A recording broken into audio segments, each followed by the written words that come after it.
Good morning to all of you. Exercise 13.1 based on conditional probability. Conditional probability P E by F equal to P E intersection F upon P F. ये इसका formula होता है, मैं आपको बता चुका हूं, मैं आपको अपने लेक्चर में बता चुका हूं। बच्चों यहां पर मैं आपको इसके सॉल्व करने की सबसे अच्छी आपको ट्रिक बताता हूं। यहां पर आप देख रहे हैं पी ई इंटरसेक्शन है अपॉन पी एफ। तो बच्चों जब कभी भी कंडीशनल प्रोबेबिलिटी का क्वेश्चन आए तो आप अपना दिमाग पी एफ पर लगाओ और पी इंटरसेक्शन एफ पर लगाओ। मेरी बात को ध्यान से समझिएगा, आप अपना दिमाग पी एफ पर लगाओ और पी इंटरसेक्शन एफ पर लगाओ।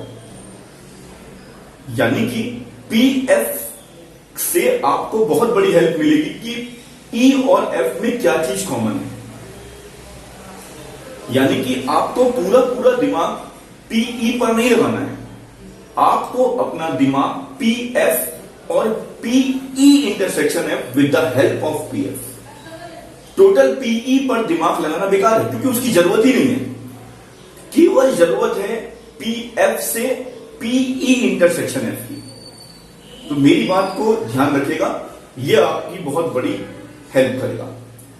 कुछ बच्चे क्या करते हैं, पीई पर बहुत ज्यादा दिमाग लगा के अपना टाइम वेस्ट कर देते हैं। तो हमें पीई पर दिमाग नहीं लगाना है, हमें दिमाग लगाना है पीई इंटरसेक्शन एफ पर, क्योंकि पीई इंटरसेक्शन एफ में वो केस इन्वॉल्व है जो पीएफ हो चुका है।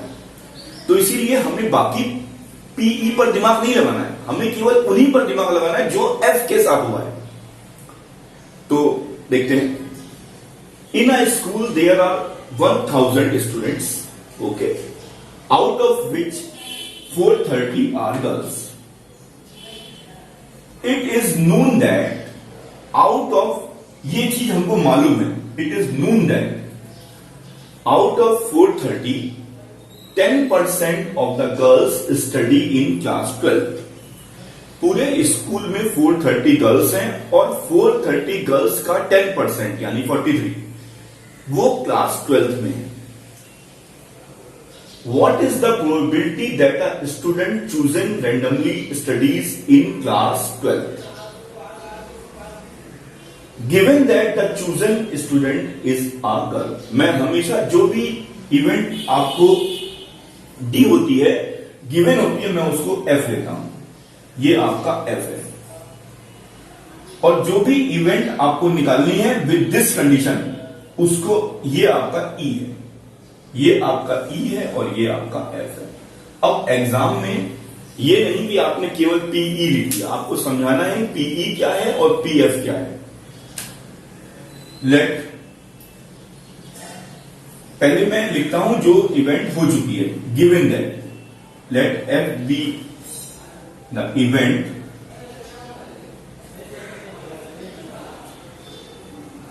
that chosen student randomly is a girl। तो पीएफ क्या हो जाएगा, ये आपको लिखना है एग्जाम में। ये नहीं कि आपने केवल पीएफ लिख दिया, नहीं, आपको समझाना है कि आपने एफ को क्या लिया है। बच्चे क्या करते हैं, पीएफ लिख देते हैं, बस काम खत्म। नहीं, नंबर एक भी नंबर नहीं देना चाहिए, आपको समझाना पड़ेगा कि एफ आपने क्या एज्यूम किया है। F be the event that a chosen student randomly is a girl. अब गर्ल है तो गर्ल की सेलेक्ट करने की प्रोबेबिलिटी क्या होगी, 43 430 अपॉन 1000। ठीक है, अब let E be the event that selected that a student, सब दिया हुआ है, केवल लिखना है that student chosen randomly studies in class 12। अब यहां पर कह रहा है कि let E be the event that a student chosen randomly studies in class 12। जो इवेंट ई है वो क्या है? That a student chosen randomly studies in class 12। अब यहां पर मैंने अभी आपको बताया कि आपको ई पर कंसंट्रेट नहीं करना है, आपको करना है एफ पर। वो जो बच्चा सेलेक्ट किया है वो एक क्या है? वो एक लड़की है। अब क्या हो जाएगा? वो लड़की जो सेलेक्ट हुई है वो क्लास 12th की हो, तो ये केस क्या हो जाएगा? पीई इंटरसेक्शन एफ हो जाएगा। मैंने आपको अभी बताया आपको अपना दिमाग लगाना है ई इंटरसेक्शन एफ पर। तो ई इंटरसेक्शन एफ क्या कहेगा कि वो जो बच्चा, ये केस हो चुका है, यानी कि जो बच्चा चूज किया है वो क्या है? लड़की है। अब जो हमें निकालना है कि वो बच्चा क्या होना चाहिए? लड़की हो और क्लास 12th की हो। तो लड़की हो और क्लास 12th की हो तो क्या होगा? इसकी प्रोबेबिलिटी क्या होगी? आपको पता है 430 का 10% क्या होता है? 43/1000। P E by F equal to क्या हो जाएगा?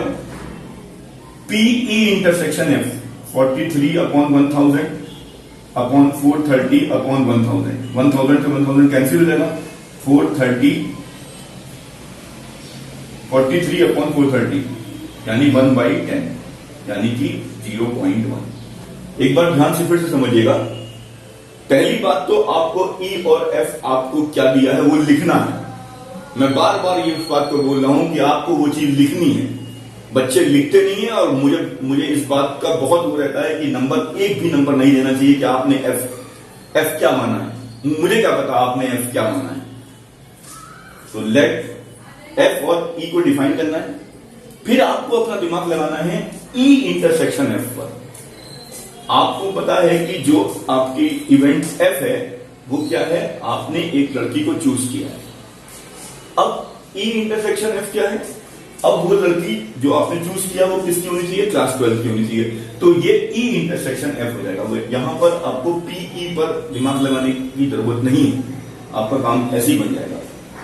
क्वेश्चन नंबर 6 to 9 एक जैसे क्वेश्चन है। मैं आपको क्वेश्चन नंबर 6 करा रहा हूं। Determine P E by F. एक कॉइन इज टॉस 3 टाइम्स। एक कॉइन को 3 बार आपने उछाला है। Where E head on third toss और F heads on first 2 tosses. तो सबसे पहला काम है, यहां पर बच्चों लिखने की जरूरत नहीं क्योंकि यहां पता है ई क्या है और एफ क्या है।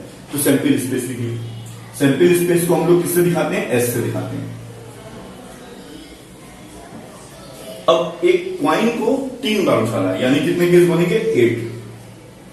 हेड हेड हेड, ये आपका सैंपल स्पेस हो गया। अब देखिए हेड ऑन थर्ड टॉस, मैंने आपसे कहा पहले आप एफ निकालिए। हेड्स ऑन फर्स्ट 2 टॉस, तो पी एफ क्या हो जाएगा? हेड्स ऑन फर्स्ट 2 टॉस, ये आपका होगा। पहले हम देख लेते हैं कितने केस बनेंगे। हेड्स ऑन फर्स्ट 2 टॉस, एक तो ये बनेगा और कौन सा बनेगा? एक ये बनेगा। फर्स्ट 2 पर तो हेड आएगा और बाकी में टेल भी आ सकता है, हेड भी आ सकता है। तो कितने केस हो गए? आपके 2 हो गए। अब बच्चों बताओ इसकी प्रोबेबिलिटी क्या होगी? तो आप चाहें तो ऐसे निकाल सकते हैं। कितने केस हैं ये? 2/8। और चाहो तो ऐसे निकाल सकते 1/2 इंटू 1/2 इंटू 1/2 1/8 प्लस 1/8, तो कितना हो जाएगा? 2/8। ये आपका आ जाएगा 2/8। अब पीई इंटरसेक्शन एफ पे दिमाग लगाओ। मैंने कहा पीई पे दिमाग लगाने की जरूरत नहीं है। अब हेड ऑन थर्ड टॉस, तो हेड ऑन थर्ड टॉस और इसमें क्या चीज कॉमन है? ये वाला केस कॉमन है क्योंकि इसमें आपका एफ भी इन्वॉल्व है और ई भी इन्वॉल्व है। हेड ऑन थर्ड टॉस यानी कितने केस होंगे? Head head head. ये केस एक ऐसा केस होगा हेड्स ऑन फर्स्ट 2 टॉस भी आ रहा है और थर्ड टॉस पे हेड भी आ रहा है और इन दोनों केस में कॉमन है। इन दोनों केस में क्या है? वो कॉमन है। ई और एफ में ये केस कॉमन आ रहा है, तो इसको हम लोग क्या लिखेंगे? 1/8।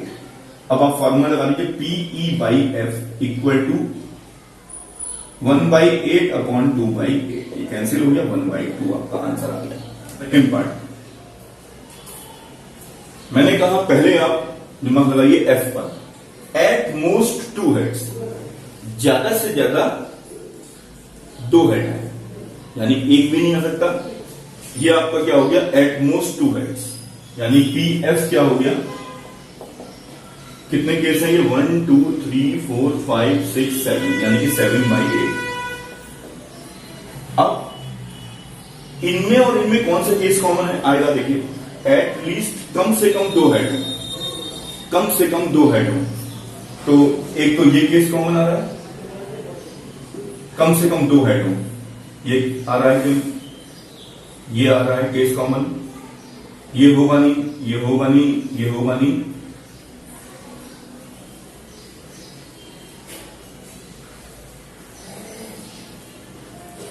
कितने केस कॉमन आ रहा है, 3 केस कॉमन आ रहे हैं, यानी कि पीई इंटरसेक्शन एफ क्या हो जाएगा, 3/8। अब फॉर्मूला लगा लीजिए P E by F equal to 3/8 upon 7/8, यानी कि 3/7। पहले एफ पे दिमाग लगाएंगे, कम से कम एटलीस्ट 1 टेल, कम से कम एक टेल, एक भी हो सकती है, 2 भी हो सकती है, 3 भी हो सकती है। तो एक टेल क्या होगी, पहले मैं एफ के बारे में लिखता हूं, कम से कम एक टेल हो, तो मैं कह रहा हूं कम से कम एक हो, एक भी हो सकती है, तो पहले एक वाले लिखो टेल, एक टेल, एक टेल, तो पीएफ कितना हो जाएगा आपका, 3 3 6 और 1 7। अब इनमें और इनमें कॉमन देखो क्या आ रहा है, एट मोस्ट 2 टेल्स, अधिक से अधिक 2 टेल, तो ये वाला केस आपका हट जाएगा।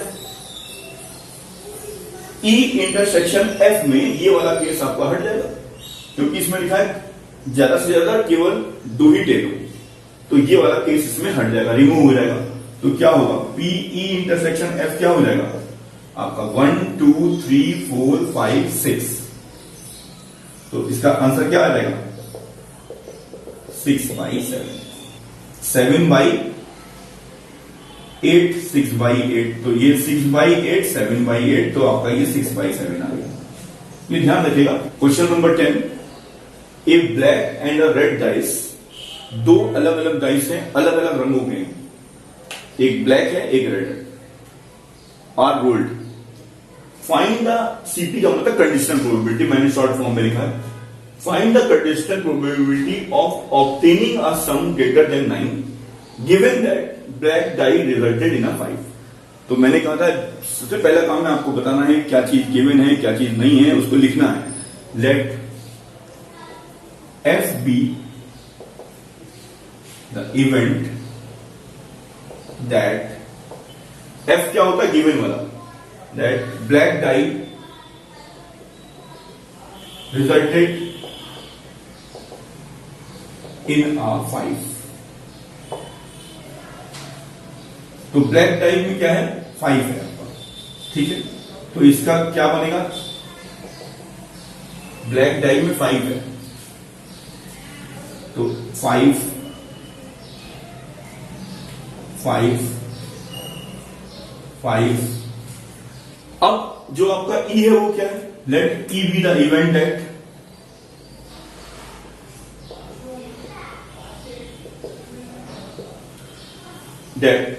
obtaining a sum greater than 9, obtaining a sum greater than 9। अब मैंने आपको बताया कि आपको, आपने लिख दिया ई और एफ के बारे में, लेकिन आपको दिमाग लगाना है ई इंटरसेक्शन एफ पर। अब आप ये देखो इनमें और इनमें कॉमन, इस केस में कॉमन क्या है, ग्रेटर देन 9, 9 से बड़े कितने केस आते हैं, एक तो ये आ रहा है केस, एक ये आ रहा है, बाकी सब 9 से छोटे या 9 के इक्वल आ रहे हैं। तो कितने केस आ रहे हैं आपके, 2 केस आ रहे हैं। तो पी, पहले पीएफ लिख लीजिए, पीएफ क्या होगा आपका, 1 2 3 4 5 6।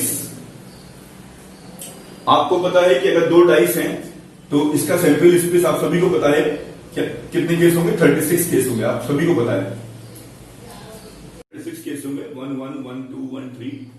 तो ये कितना आ जाएगा आपका 1 2 3 4 5 6, यानी कि 6/36। इन दोनों में जो केस कॉमन है वो कितने हैं? 2 हैं। तो इसकी प्रोबेबिलिटी क्या हो जाएगी? 2/36। अब फॉर्मूला लगानी है,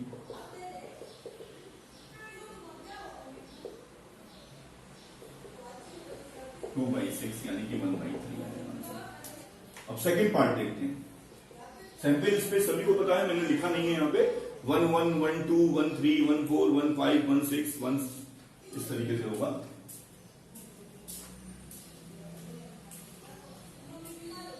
next, find the conditional probability of obtaining the sum 8। ये 8 लिखा हुआ है बच्चों। Given that the red die resulted in a less than 4। तो let F be the event, जो हो चुका है वो F मानता हूं मैं। Event that red die resulted in a number less than 4। Less than 4 आना चाहिए रेड डाई पर। तो लिख लेते हैं रेड डाई पर। यहां पर मैंने उसमें लिखा हुआ है कि रेड डाई पर, जो आपका रेड डाई है, resulted in a number less than 4। देखिए जितने भी मैंने आपके रेड कलर के लिखे हैं उन सब में जो है 4 से कम नंबर है, ध्यान दीजिएगा। अब ई क्या है आपका?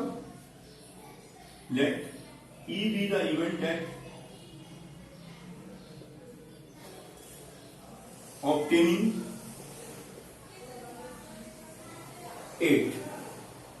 अब आपको दिमाग किसमें लगाना है? कॉमन पे लगाना है। आपको ई पे दिमाग नहीं लगाना है। आप देखिए इनमें ई और एफ में कहां पे कॉमन आ रहा है ऐसा कि जहां पर उनका सम 8 आ रहा है। तो देखिए ध्यान से, एक तो मुझे ये दिख गया, बाकी तो मुझे कहीं नहीं दिखा। एक मुझे ये दिख एक ये आ रहा है कॉमन। पीई इंटरसेक्शन एफ कितना हो जाएगा? 2। तो आप सभी को पता है 2/36 होगा। और पी एफ क्या हो जाएगा आपका? काउंट कर लीजिए कितने केस हैं? 6 6 6 18 केस हैं। तो 18/36। अब आप फॉर्मूला लगा लीजिए, P E intersection F equal to P E intersection F upon this, यानी 2/18 कितना हो जाएगा? 1/9। ये ध्यान रखिए। Thank you.